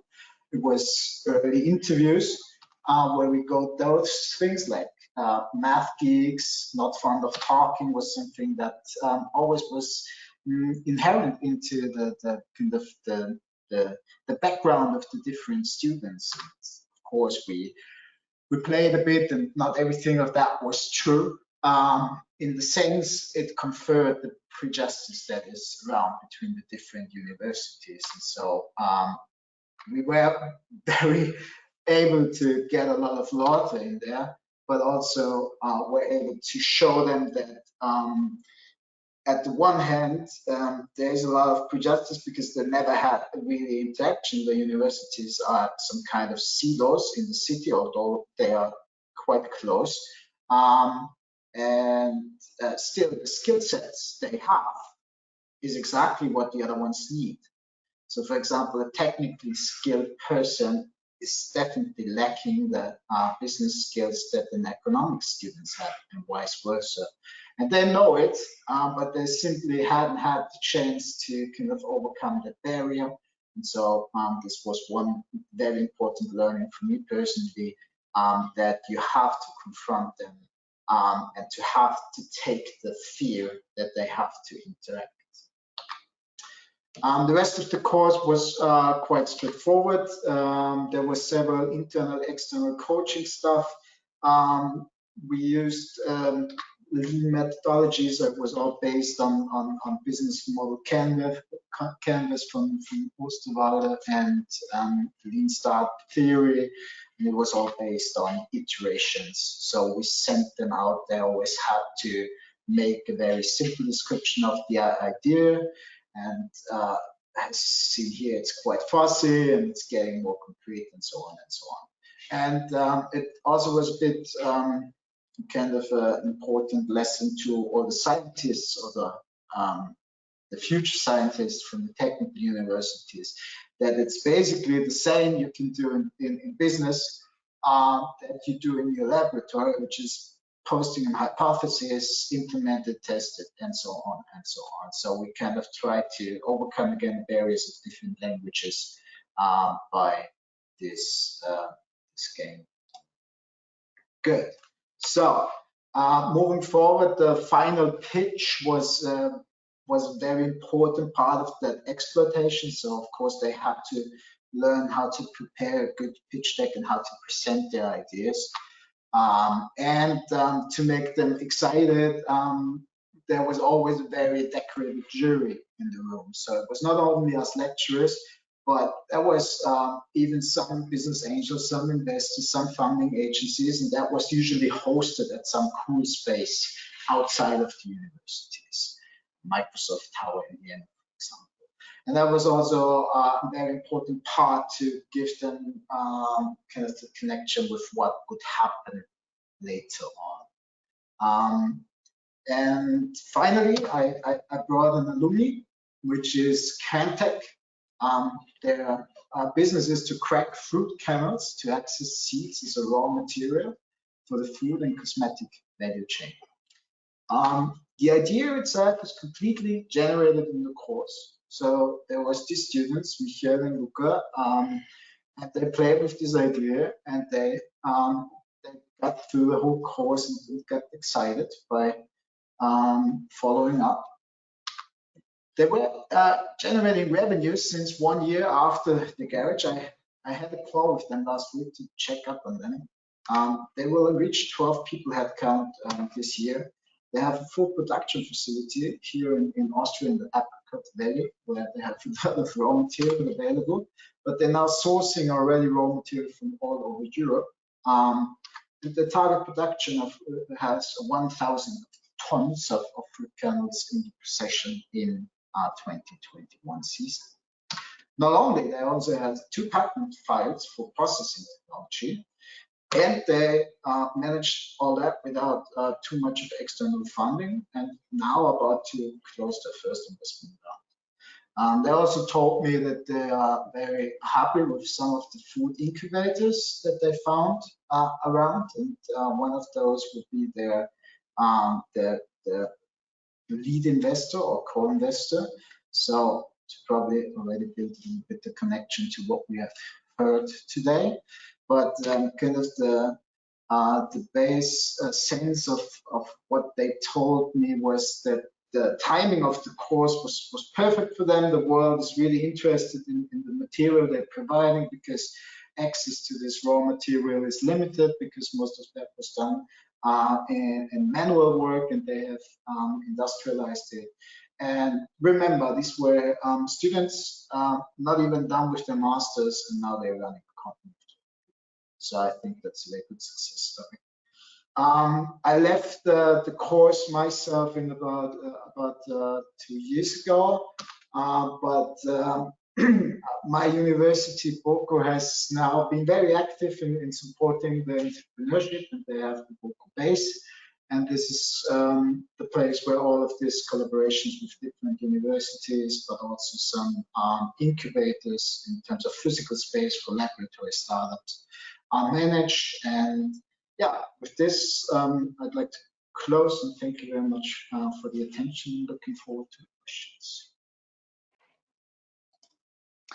Yeah, thank you very much, Alfons, for your interesting presentation about what's going on in my old home university in Vienna. Well, I cannot imagine anything of this during my times being a student, so there was a lot of modernization yet. During your presentation, you stressed out the need and importance of interdisciplinarity. I wonder, where do the students get all these skills needed for completing their lessons during this garage course? Is this all provided in the course, or do they need some additional skills to be filled in advance? No, it's very little provided in the course. It's just the basic concepts that we give them, in tools they can use. Like I said, the business model canvas, where they say, okay, this is how you can build it.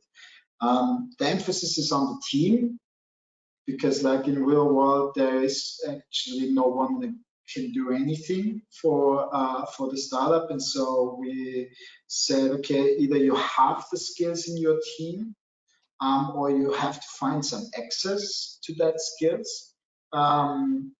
And by this, they kind of found a mix of either educating themselves and finding the real team partners by using all the resources which are widely available in the space. You don't need any, you don't have any restrictions to learn about entrepreneurship, and it's mostly fun YouTube videos that can do that.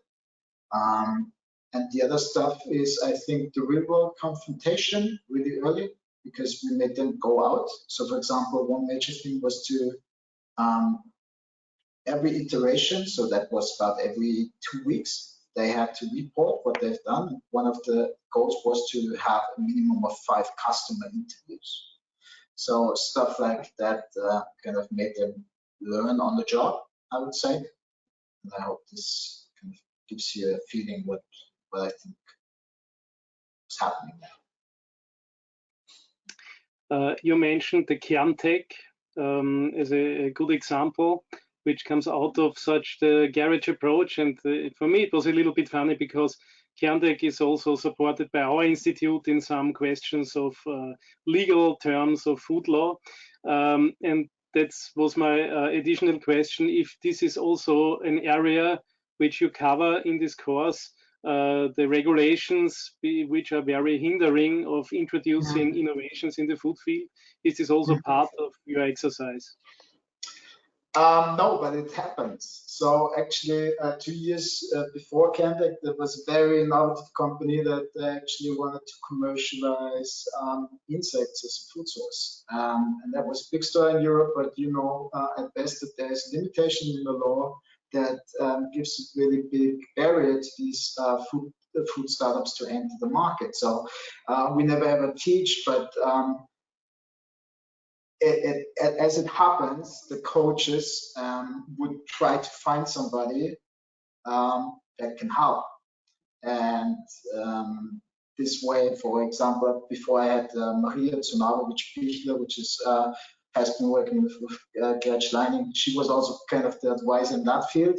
And so it was based on who might know it, network decisions, and so there's always kind of a problem-oriented solution. Okay. But that only works if you have, and that's one really difficult thing on that course, is you have to have people, a lot of people who want to share their network and who have the time, and you have to make them excited, all those judges and so on, to come in. And that's quite a lot of work, and I'm very happy that the University of Economics has a lot of these skills and alumni who do that. It's difficult, more difficult for life science university. Okay, thank you very much for your clarification and additional explanation. Paula, you want to say something, I can imagine. Yes, I have 2 questions at least. One comes from the participants.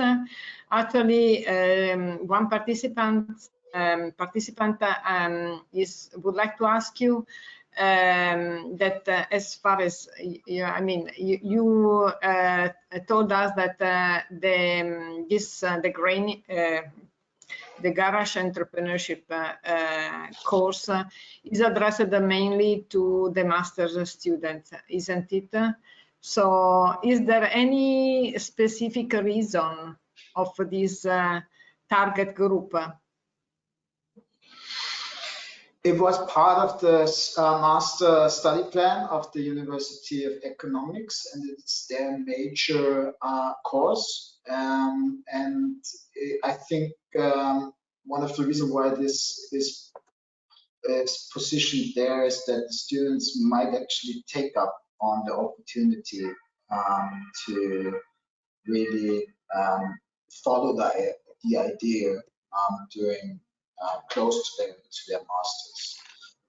And that's, I think, why it is in this case. But we often have the discussion, when should things like this be done, like at PhD levels, or I personally advocate that we should have all the basic ideas implemented in the very first years of the students, so that they can just know and have a little bit of working knowledge.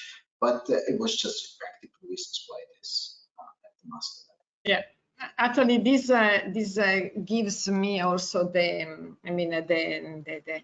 the way also to introduce my question, because as this activity somehow, this training approach, while aimed to upgrade the students with entrepreneurial skills, on my opinion, is highly focused to develop also innovation thinking abilities, because actually we are forcing in this way to think to do something different from what they know, they studied, and obviously comes maybe from what you said now. Actually, you need the people that is already has already some background to undertake such kind of course. Do you agree with this comment? I guess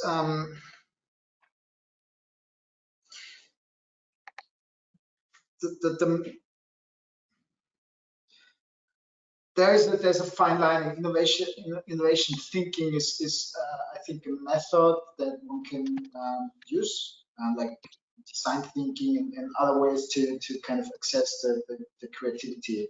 But for me, always the major motivation was to have the technical people realize that they have actually just a small path to become innovative in terms of creating products, or to go something like the market and not only serve in a system they get educated in, so either academia or big corporate. So typically people from our university say, okay, after I do the studies, and then I go either become a PhD or I go to a big corporate and work for them. So there was simply no mindset for doing and pursuing own ideas, because it's too complex and stuff like this. But now it's about the time you see all these synthetic biologies things come up, and those were all first founders and very much life science educated people. And I think it's about inspiring them to make a move and not be afraid of the economics background that others might have, and see it as a great addition in the future. But in the beginning, they just need to stop. Thank you very much, Alfred. You complemented my thoughts. The other question comes, I mean, from my side.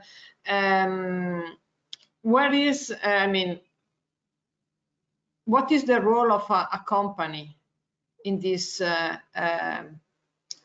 course? I mean, do you foresee, is it included any contact with business or professionals or companies during the training period, or they actually are part only of the last part when they do the pitch? No, as early as possible. So we always try to get them business professionals as tutors or as coaches or as interview partners. We encourage them to do that, and it works. Even if they just did cold calls, they got somebody at the phone at a specific field that might, or company that might become a customer.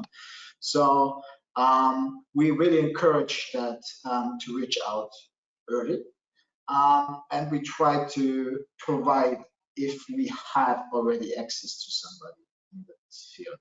But I have to say that the culture is not so, it's not such a big culture in Austria that successful business professionals come back to university. And I had this one lecture from an Israeli professor about entrepreneurship, and they say, well, I run this entrepreneurship course in Tel Aviv, and I have the guys struggling who will come in the lecture and will give keynote to the students, because everybody wants to give back. And I think this kind of combines your questions. You have to have access to these business professionals. You can provide it, but it's really something you need to nurture. And I hope this will bloom in the future so that there is a good exchange. Perfect. Last question: do you have any other? I mean, do you know about any other similar experience in Europe to yours, to the ones that is currently running in Bochum?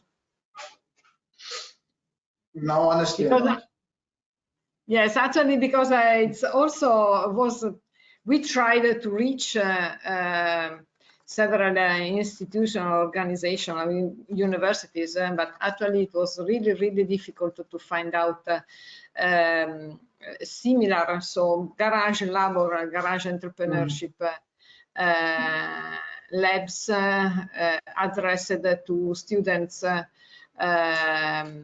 the university level to provide some skills in this field. So thank you very much from my side. I just finished. I don't know, Julian, if you have any additional question to address. Maybe Gerhard is here. Yeah, I maybe just have one final question for all the panelists or speakers. We have now often heard during using the methodology, using the systems, there is an idea, there is a spin-off, there's a company, there's a cooperation, and there's the success.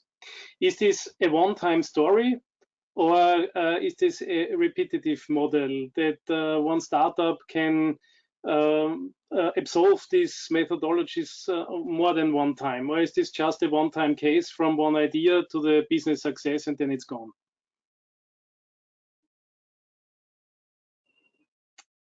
Do you understand my question? Yes, we have just here Alphonse. I don't know if still. I think Marco is still there. Yeah, yes, I am, and I will take like the small let's say sentences that Germano said, that actually the companies reused the methodology once the startup was well established. There was not a startup anymore. They can reuse the methodology in order to refocus the product, to restyle the product or the services that they were providing. And I think that, to me, once you're not a startup anymore, you can still exploit this type of methodologies and tools for other purposes related always to innovation. In a certain way, you reinvent yourself. Yeah, I think that you can use it more than one time. Okay, so it's a repetitive model, a potentially repetitive model. Thank you, Marco. My question would be somehow related to yours, to Alphonse. I think this course was repeated several times. Was there any development, improvement during the different years? Because you learned, of course, a lot, got feedback. Yeah, incrementals, of course. For example, as I joined, there was kind of the very first version of this business model canvas, and then 2 or 3 years later, there were specialized value proposition canvases, and so the tool set got richer, and we implemented that.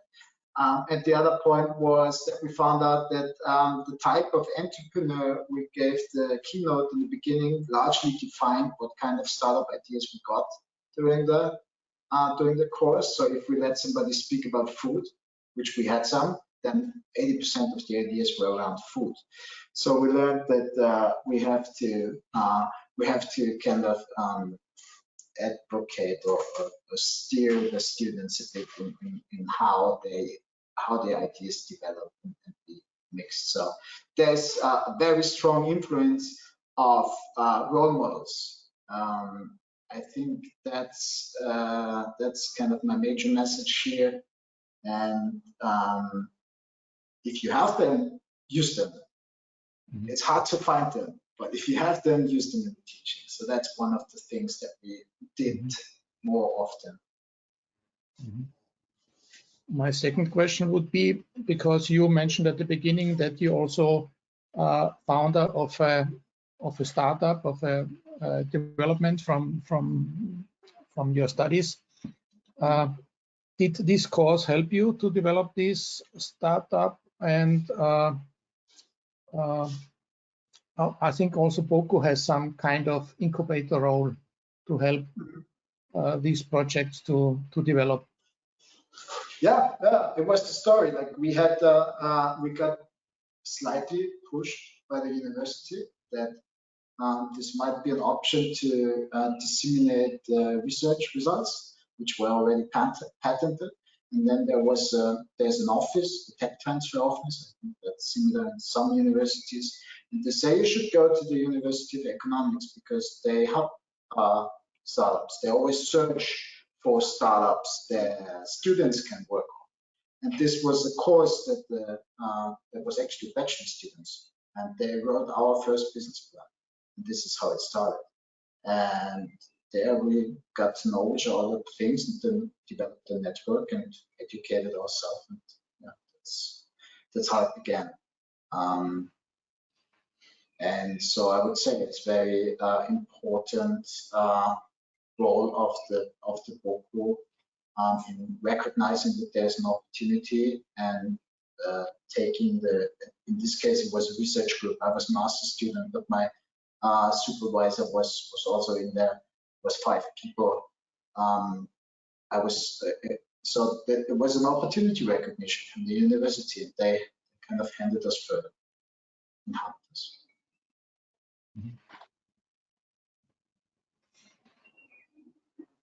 Thank you. Good. So thank you once again, Alphonse, for your presentation and for all your insights you gave us as our final speaker of today's agenda. I think now before we move more to an end of this webinar, maybe Paola would like to give us a small summary. Thank you very much, Julian. Actually, also this afternoon was a really, really interesting series of a presentation that highlighted some elements, peculiar or characteristic features of the 3 different approaches. Actually, starting from the last ones, the Garage Lab, but also the Reverse Incubator, offer interesting models, in my opinion, of training towards both innovation and entrepreneurship that could be easily incorporated, embedded in study programs of master, but also bachelor, but also PhD programs, promoting actually these skills that currently are the ones which are more requested by the changing working environment. Besides, becoming an entrepreneur, there are skills that a student from this point of view can get, can achieve, and can be used in the professional life. What is relevant is obviously, as I was mentioning before, this innovational thinking, but also inspirational activities that we try to promote also to the participants, to both initiatives, and this is something that we have to think to think about as the development of new ideas is the basis of innovation. Either that both if you use, if you include it in a specific tools like brainstorming and so on, but anyway, you must have an idea of innovation, and you need obviously technical skills, but then you need to develop it, and then obviously you need to be properly trained, and both the Garage Labs but also the Reverse Incubator is for sure relevant. The difference between a Garage Lab and Reverse Incubator is, as far as I have understood, the level of interaction with the companies, because in the Garage Lab they are involved as much as possible. On the other side, in the Reverse Incubator, they are actors. So actually we start from their needs, and the students try to innovate, to develop the innovative solution based on real innovation needs from the companies, and this develops a specific interaction between the different actors. The last methodology that the training methodology that we actually took into account this afternoon is the Incubator. The Incubator is something which is more structured from the training methodologies, even if we have seen that there are different models, different approaches in guiding and leading the startup or the team towards the real final business or entrepreneurial project. So actually they have changed their approaches also during the years, trying to be more effective also in terms of training and upskilling and supporting the startups in their procedure, in their route towards their target goal. On my opinion, there are for all of them strengths that highlight their main role in training and education of the future professionals and workforce in the food system. And there will be for sure some weaknesses, but what is more important is that they, in my opinion, are all valid solutions to support higher education institution organization to work towards and to boost innovation in the food system. That's all from my side. I think that it was a really interesting opportunity for all of us to share, to learn. As always, I'm always so happy to listen and to actually have the opportunity to interact with experts in the field.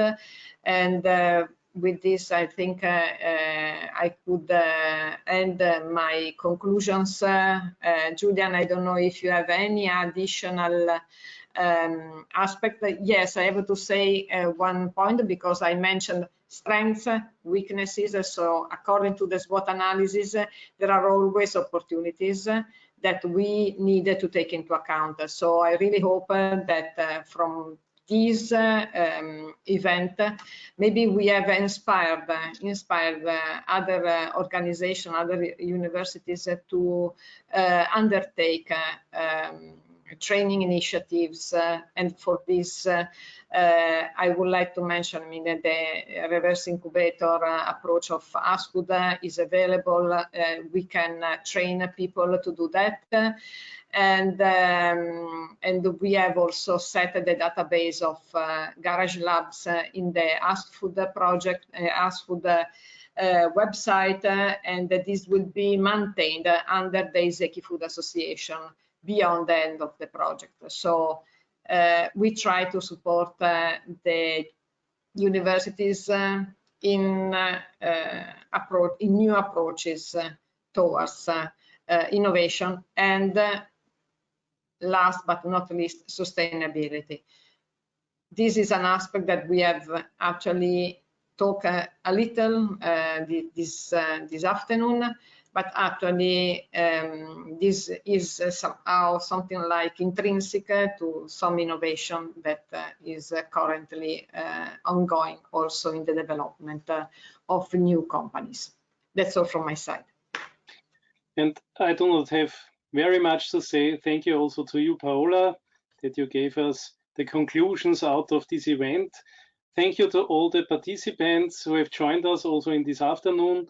And my take-home message is just www.askfood.eu, and you will find there everything you need from the project, from all our tools, and try it out. Don't be shy, try it out.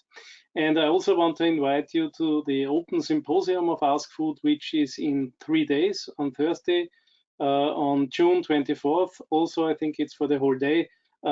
Please register if you have not done yet. AskFood Global Symposium, our large final event for the duration of the project. Later on, we will hand it over to the ISEKI-Food Association, and we will give you all the support you need for carrying out or trying out our tools. So thank you very much for your interest. Thank you very much for your participation. And I'm looking forward to meeting you in one of the next web or events of the project or later on at ISEKI. Goodbye. Thank you very much.